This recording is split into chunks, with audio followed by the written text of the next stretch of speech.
Is retirement only for those who are in white-collar jobs? Is it just for those who are salary earners? What about my friend who is a mechanic? What about the one who sells garri? What about that woman who is selling tomato? What about the people who are in blue-collar jobs, the plumbers? Are they also supposed to be talking about retirement?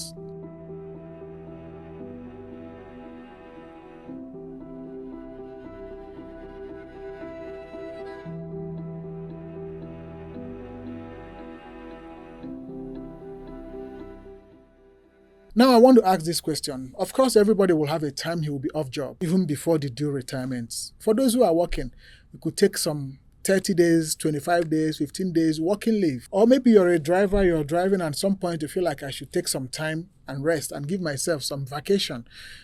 What do you do when you take those retirements? For my own thinking, I think that is a reflection of who you're going to be when you retire. Now, retirement is a freedom and not a death sentence. And this is what people do not know. You see some people in the government, when they are retiring, they begin to get worried and worked up. And there will be some adjustments in age because they don't want to leave. There's this fear about retirement. But the reason for that fear is ill preparation and not ready for retirement, not ready to move on into the next thing that life holds. And I call it freedom and a time of discovery. That's what retirement is all about. But number one problem that people do make is starting too late. You have learned a job, you have started, you're earning an income, but you're not planning about someday you're going to drop. I have a friend who is a mechanic and he can actually drop engines. He has a heavy heart, well-chested. He can drop engines in seconds. But a time in his life is going to come when he can no longer lift the spanner. There could be a time when he can no longer do those things he used to do and do them effectively. At that point, he might need to retire and get into something else. Of course, not retiring into idleness.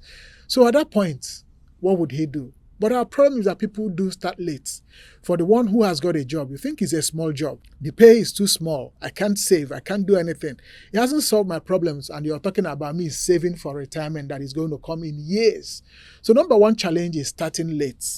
The other one is having a vision for your retirement. What would you want to do when you retire? What lifestyle would you lead? Like when you're in vacation, you want to travel abroad?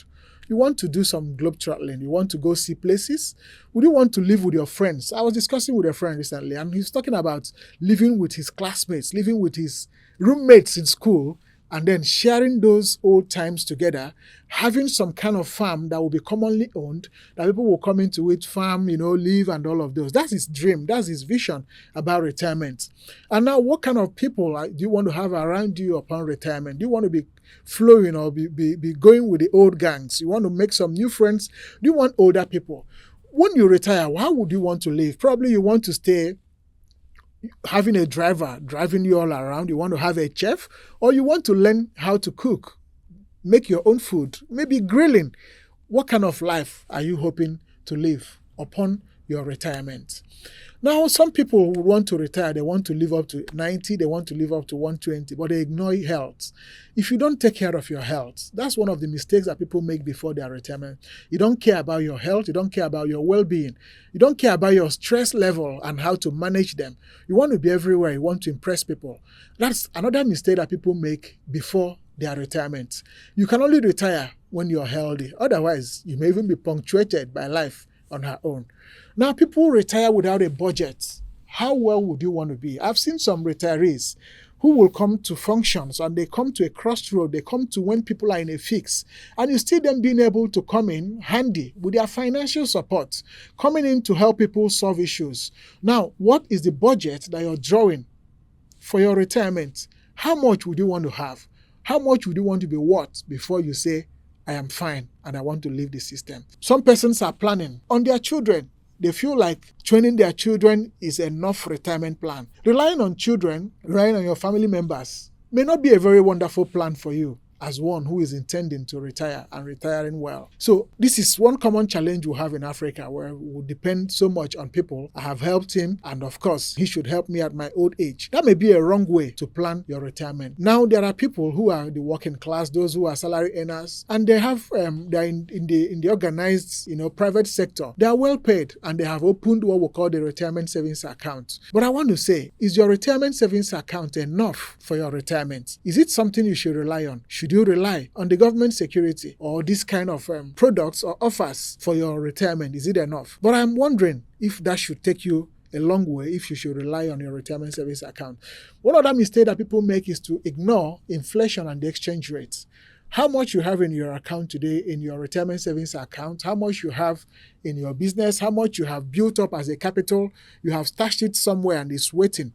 Are you also considering the inflation rate? That at that point when you might need this money that you're stashing away, the inflation rate would have eroded it. The exchange rate would have made it worth nothing. So don't ignore the inflation rate and the exchange rate. The other mistake that people make is estate management. Definitely everybody will die. And it could happen at any point. But I wish you stay longer than even you're wishing yourself. But estate planning is something that we should all take into cognizance while planning for our retirement. Who are your next of kin? Who is in your documents? Who is going to take charge in case we can't find you? Would your effort be in futility? Of course, I have seen somebody who said, I am my own next of kin. I don't care. Nobody should take whatever I've had my sweat for. That I am my own next of kin. Maybe that could be your own. But then think about it. Of course, people also make another mistake that I say, the not finishing your obligation before retirement. You see people who are retired and at the point of retirement is when they are now learning that they should go and build a house. They are waiting for their pension to start building, waiting for pension to start training their children. There are some young guys who are not married yet, some ladies who feel that life is at their disposal, who are not getting married. But it's their interest. If it doesn't bother you, nobody is forcing you into it. But if you're ever going to do this, get married, have children, you should have it and have them on time. So that by the time you're retiring, you would have been able to done some good jobs, training your children, having them raised, maybe finish university, maybe the last one, before you retire. But people begin to send their children to university at the age of retirement. Of course, there are sometimes nature will negate our plans and aspirations. That one is an exemption. But then you need to plan quite well and do some of these things on time. Not saving at all. There are people who don't even save at all. They don't care about tomorrow. They just tell you that anywhere it ends, let it end there. They are not saving. They are not bothered about it. They don't mind whatever the tomorrow brings. We are going to face it. But of course, that time there will become some challenge. There will become some trouble in the home. They will be the ones that will be depending on others, causing some level of, inconvenience and, other family issues that could be related to dependence on others and their resources. Especially when people will have to plan and budget their lives on another person's income. But I want to give you some good news. The National Pension Commission, of course, you know about the contributory pension scheme that has started in Nigeria since 2004. Came up with what we call the micro pension. And this is going to make provision for covering those who are not under the statutory pension scheme where pension contributions are deducted from their salaries and kept up for them until the age of retirement, and they will now have access, living a good life. Now, for those who are working, the businessman, the artisan, the blue-collar job, the people who are not under this coverage, that's what we call the micro pension scheme. That can help you. It's just an aid, it's just a vehicle to your retirement. May not be all, but it's just a step in the right direction. One of the things that you might need to do so that you can retire well. Now, the contributory pension scheme before now never had any coverage for people who are working in organizations with less than 3 employees. Now, with this micro pension scheme that I'm talking about, you could be a Nigerian. Of course, the moment you're above 18 years, you're legitimate to be covered under this micro pension scheme. Of course, one of the things is that you must have a legitimate source of income. It's not a place where you go get money from Yahoo, any other place, and then you put it in there. So you must belong to a trade organization. You must belong Fish Sellers Association of Aguata or Fish Sellers Association of Bagi, whatever it is. But you must belong to one professional association, National Plumbers Association of Nigeria, and all of those. And then you have to be maybe self-employed or an employee of an organization with less than 3 people in their employment. And these are little things that you may need to have. You may not need a formal employment for you to benefit in this, but I can tell you, you're a photographer, you're an editor, you're anyone, a seamstress, you're a dressmaker, you're a designer, whatever it is, you can find yourself under this and prepare for your retirement. I'm doing this because of one person who commented on our session that you should tell us more before I quit what I do. I'm not asking you to quit, but I want you to prepare for the rainy day. Prepare for the freedom you're going to enjoy when you retire. I want to see you retiring rich and retiring well. Consult professional pension administrators. They can help you more on all of this.